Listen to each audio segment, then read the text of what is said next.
So the transactional trends. So one of the things that we're very thankful for and we're so happy about, obviously, is that we're all digital. So everything, even though we are a fashion platform, we don't have any offline hubs.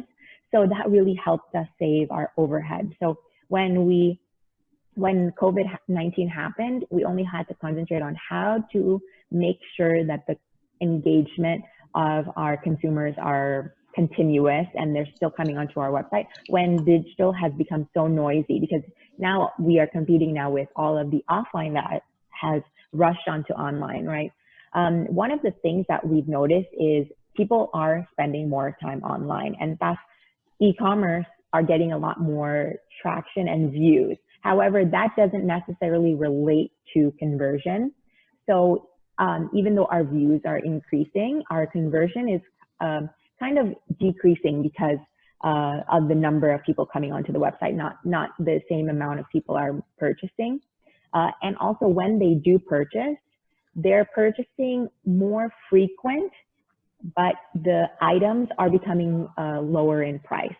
So their shopping habits are, they need to fill their time, so they're spending money. However, the GMV of each item is they're getting smaller. So before, Tinkerlust had a lot of transactions in the tier 1, which is, Louis Vuitton, Hermes, Chanel, all of those very high-end luxury items.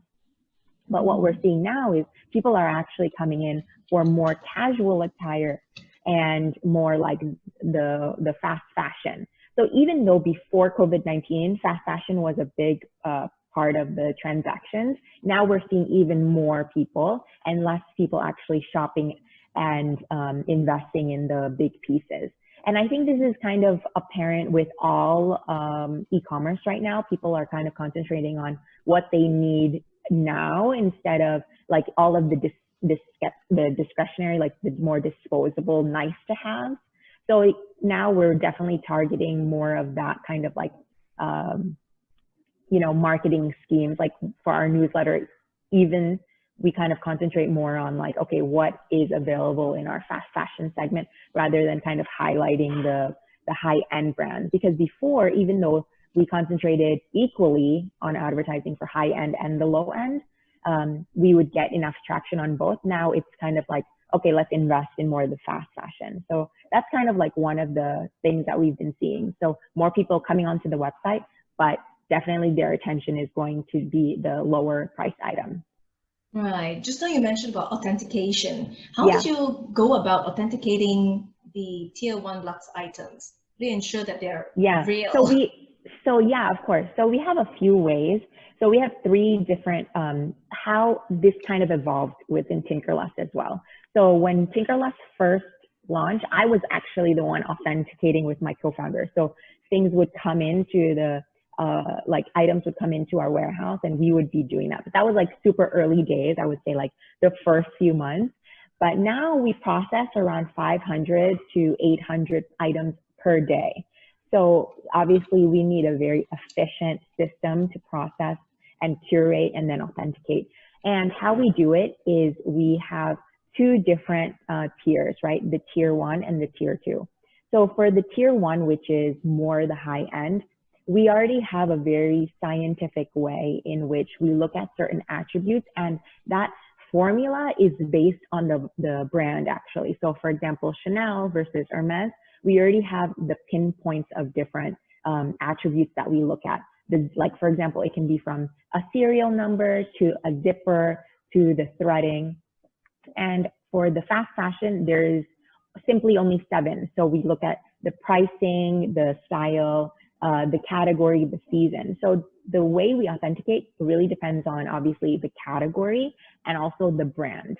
And for the more branded items, we definitely invest more human resources to that end, where it is more of a personal and touch process, while the fast fashion can just be basically more on data entry and if everything kind of makes sense.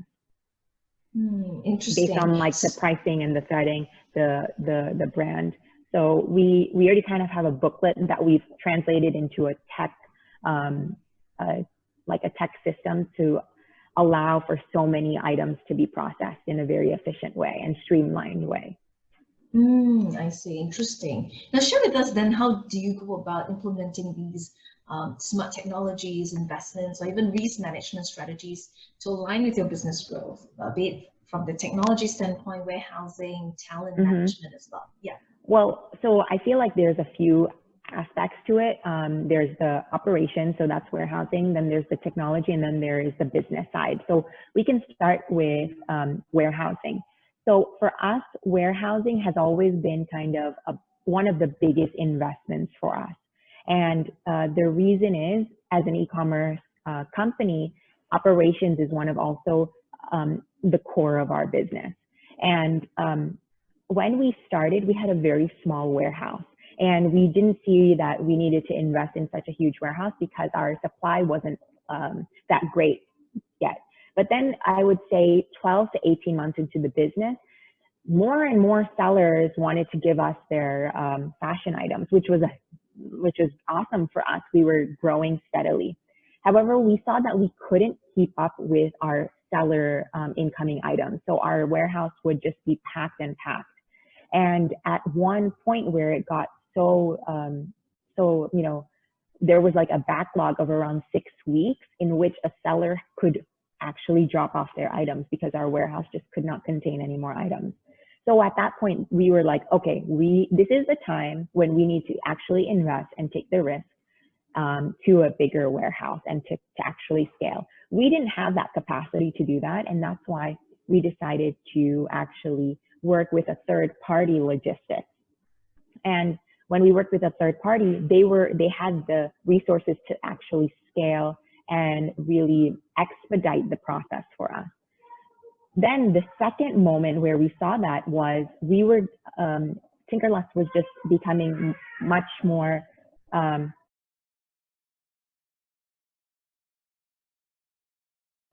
so Tinkerlust was becoming more and more fast-paced in the growth. And that's when we realized, okay, we have a lot more customizations that we wanted to make for the sellers. And when we wanted to make those customizations, we decided to actually bring that back to us. However, that would have made a bigger investment for us. Now we're going from a 3PL to back to our warehouse. And that's when we decided, okay, that's our second time that we should fundraise. So it's about understanding our capabilities and making those risks so that we're not biting too much at one go. So it's about the steps we make to reach each milestone very conservatively, but yet also putting your risk out there because you kind of know exactly where you're going to put your investment in. You know what I mean? So you pace yourself. You pace yourself, exactly. You pace yourself and you kind of know, okay, what is the goal? Our goal is to, grow a little bit faster, have a little bit bigger warehouse. Okay, this is the best thing that we can do. We couldn't go from having our small warehouse and then expanding into a full-blown warehouse now because we didn't understand what to do. We didn't know the metrics that we needed to know. We didn't know what kind of people we needed to hire. That's why we learned first from a 3PL, and then we understood, okay, this is what works for us and this is what doesn't. Then we took those learnings and then brought it back to our warehouse where we expanded even more. So that's how we kind of did it for operations. For business and technology, I think is a different consideration because I think business and technology, there's always tension between them. Because for business, we can invest more and we can be more agile. However, in technology, once we make an investment and we decide to put it in a feature, it's really hard to be like, oh, okay, never mind, I didn't want to do that, because it requires a lot of planning, it requires a lot of engineering, architecture, and also then the human resources are very much more expensive. And so for us, how we always kind of balance between the two, we always prioritize in terms of technology, how does it affect the bottom line? If we've tried to implement it in the business scheme, like for example, when we expand into a new revenue channel, for example, and we've done that in manual, so we've kind of done that manually, but then we're not kind of keeping up. We're not keeping up and we're not able to kind of keep up with our growth, for example. Then we kind of go to technology and like, okay, we're ready to scale this. Let's, cut the shortcuts, cut the manual shortcuts and implement a technology solution. Then we look at the bottom line of actually implementing that tech solution and how does it affect our returns.